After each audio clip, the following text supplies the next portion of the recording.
this is a tree. And this is how many trees I have chopped down in my hardcore world so far. And this is how many trees I'm going to need to finish my mega base, which is a really big problem. I'll need at least 1,000 stacks of wood to finish this base, and it takes 2.5 seconds to chop one tree down, meaning I'll need about 13,000 trees, or 9 hours of tree chopping, and that's not cool. So instead, I spent 30 hours building this machine that farms wood for me. But to build this farm, I need a place to put it, and to get a place to put it, I need to do a lot of digging. But to do a lot of digging, I need more beacons. But to get beacons, I need to kill wither skeletons. Oh yeah, I also need to power this farm with bone meal. How much bone meal, you ask? 3 bone meal every single second. So yeah, to build this farm, I will need to first build 10 other farms. Let's talk about that. Starting with farm number 1, a wither skeleton farm.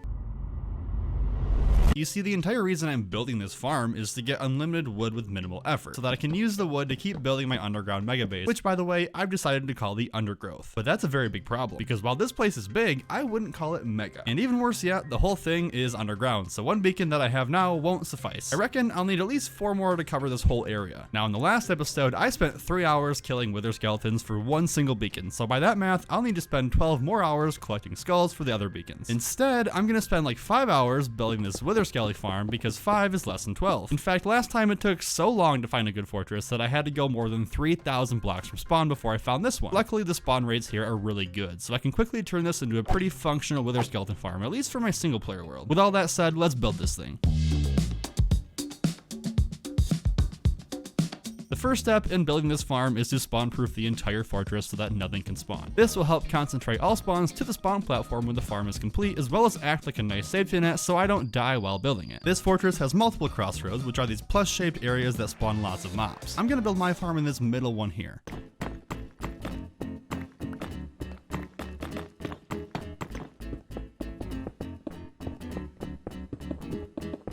I made the platform 19 by 19 to maximize spawns and filled in the outside box, making sure to build the ceiling tall enough so that the wither boys could still spawn. It was also a good excuse to use some of this amethyst that I've been collecting, and this tinted glass looks really nice. Believe it or not, the farm was pretty much done at this point, minus one key ingredient, but don't worry, I'll make a farm for that one later. In fact, I was headed home to get the things to make that second farm when I noticed I only had 2 rockets. No big deal, I'll just go into my rocket box and get some more. Oh yeah, this is a problem. 3,000 blocks from home in the nether, and I have no rockets. Yeah, so instead I built a big staircase up to the nether roof, and it was time for the painful task of digging a really long tunnel. It took 3 hours and looked a little something like this. I got home and crafted some rockets, but after realizing that I'm far too lazy to manually collect sugarcane, I figured a farm for that would be necessary. So I did some research and I found this pretty compact design by Tango Tech, and I think it'll work perfectly in my base. This is what you need for one module of the farm, but that's a problem because one module won't be enough. I'm thinking if I build 16 modules, it will give me enough paper for all of my rockets, plus a bunch of extra sugarcane to help fuel my tree farm. More on that later though. But to do this, I will need 4 stacks of pistons, which means 4 stacks of iron, but I only have 3 stacks of iron, and I don't want to go mining. So it's on to farm number 2, an iron farm.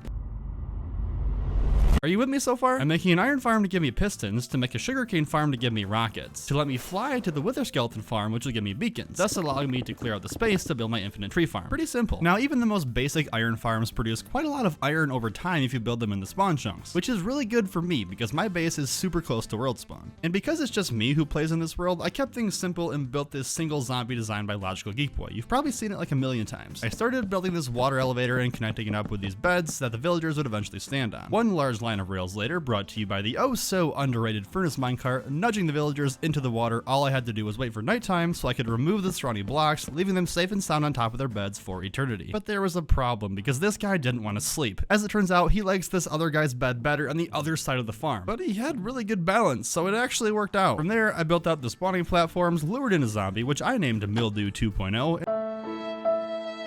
And then turned on the farm. Easy peasy. After an hour of refreshing my YouTube homepage, wondering when the hell NotNotBrock's gonna ever upload again, I had enough iron to move on to farm number 3, which you guessed it, is the sugarcane farm.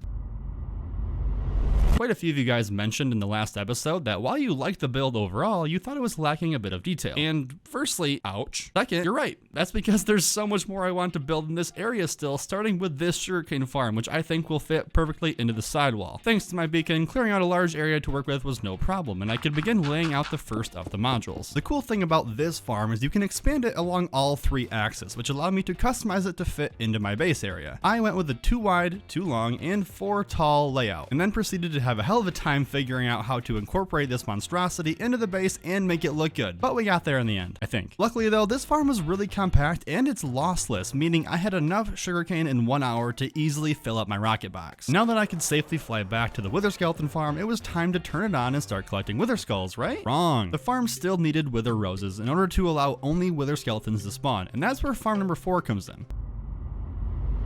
Luckily for me, ENX04 just released an instant wither rose farm, and I was hesitant, but this thing is actually insane. The farm barely used any redstone and relied on trapping a wither under the bedrock end portal, and then using that wither to kill snowmen. Not to mention, I could go back underneath of the farm after it was done, get all the snow that they dropped, and then use that snow to re-summon them back into the farm. So it felt a bit more humane than using chicken, maybe? I don't know, dude, it's a video game. But in the span of 20 minutes, I had like 8 stacks of these things, which meant I could finally go back to the wither farm, replace the floor with netherrack, and then put down the wither roses. And there you have it, folks. A fully functional, super effective wither skeleton farm in about 5 hours. Oh yeah. You see, the farm actually sucked. So earlier when I said the spawn rates here were really good, what I meant was that the spawn rates here were actually really bad. It turns out that basalt deltas spawn like a ton of magma cubes, so even with the fortress spawn proof, my rates were pretty trash. So I had to rebuild the entire farm.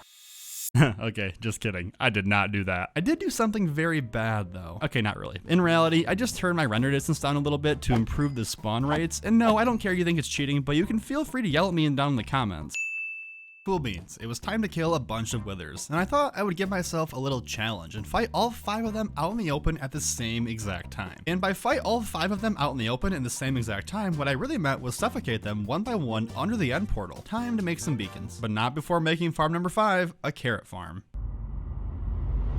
You're probably wondering, Brock, what in the heck does a carrot farm have to do with any of this? And honestly, valid question. You see, I think a fun challenge for myself in this world is to not make beacons out of iron blocks, because once you have an iron farm, they just feel too easy to get. So instead, this carrot farm will give me plenty of carrots to trade with my cured farmers at a large discount. Think of it like this: every carrot this farm produces equals 1 emerald for me. And that's a good thing, because I need almost 6,000 emeralds for the beacons I want. But first, I had to find where to build this thing. I dug through this wall, and to my surprise, there was a massive cave, and I immediately knew I would build a bunch of farms in here. I got to work building up the first layer, but needed some test subjects, so I dug a new tunnel and rerouted my villager line. Pretty easy. Now I had to just push this guy along. Wait a second, villagers don't take fall damage in minecarts, right?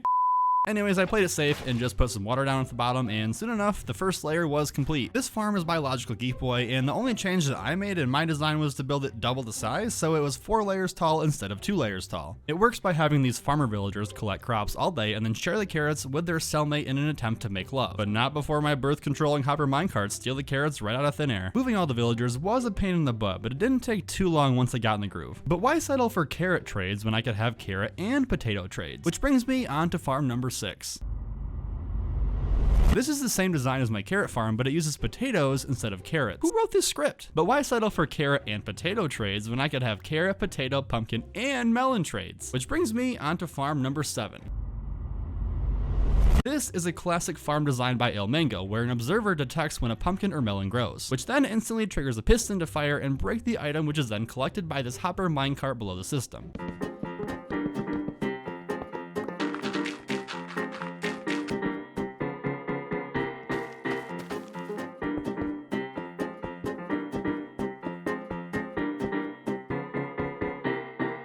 I used a 16 by 16 design, which produces a pretty insane yield of crops. This meant that I could finally use all of these crops to trade with my farmers, and after about an hour of work, I had enough emeralds for 4 more beacons. I decided it was best to make the beacon I currently had the central beacon, and then from there place a haste 2 beacon 100 blocks out in each direction, which means basically anywhere I go near my base, I'll be able to instant mine. Speaking of instant mine, it was time to dig another really big hole for my 8th farm, which is a cactus farm.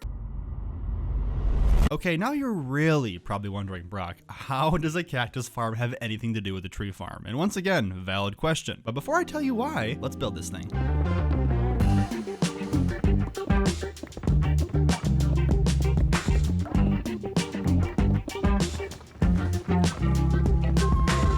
This farm works by placing fence posts 1 block up and over from a cactus, such that when it grows, the top layer is immediately broken and then flushed into this water collection system. That's pretty much it. Using this simple concept, I was able to turn this into a multi-layer, pretty dang efficient cactus farm. And you know I had to decorate it too. Finally, it was time for farm number 9, the tree farm.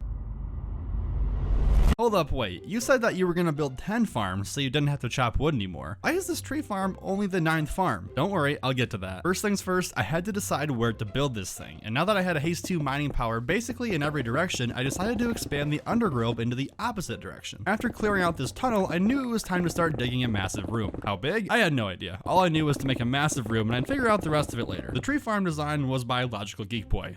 Noticing a trend here, and it was really simple as far as fully auto tree farms go. Place a sapling which is instantly bone mealed to grow a tree. Then that tree is immediately pushed along by a row of pistons as well as cleared of its leaves by these pistons on the side. And ultimately it's fed into this water chamber where it's blown up and collected by this TNT duper. And yes, I am using a TNT duper because unlimited boom boom equals Brock stay happy. But there was a problem because I still needed a way to fuel this tree farm. And what if I told you that this final farm was the solution to this problem? What if I told you that the sugarcane, carrot, potato, pumpkin, melon, and cactus farms would all come together to help make this final farm? Yeah, we're making a bone meal farm. You see, this tree farm requires a ton of bone meal. As I mentioned earlier, 3 bone meal every single second. And I wanted a way to resupply it automatically without having to constantly load it myself. The idea was simple. The items from my other farms would get funneled into these composters, which then turns everything into bone meal, which goes on to power the tree farm. But to do this requires some clever item transport mechanisms, and this is where I wanted to have some fun and let my creativity shine a little bit. Hooking up 6 separate farms into one water collection system isn't a very complicated idea, but I knew if I made it very complex, it would look really cool. One of my main goals with the undergrove is to make it really feel alive. And one of the main ways I'm doing that is with things like this slime block launcher. Its design is really simple, and once I had it built, I loaded it with items and made a note of roughly where they were being launched to, and then dug out a hole for the items to land in. It's pretty simple. The items from my farms get funneled into the slime block launcher, where they are shot up into a long and convoluted water stream full of glass tubing so I can see them traveling basically anywhere in my base. From there, they funnel into the composters, get turned to bone meal, and then sent off to power the tree farm. Very overcomplicated? Yes. Do I regret it? No. So finally, this begs the question, do the 6 separate mega farms produce enough bone meal to let me run this farm for a long time? I was really tired of doing math, so instead I turned the farm on for a test run. And after 15 minutes of AFKing, I had went through almost an entire double chest of bone meal, so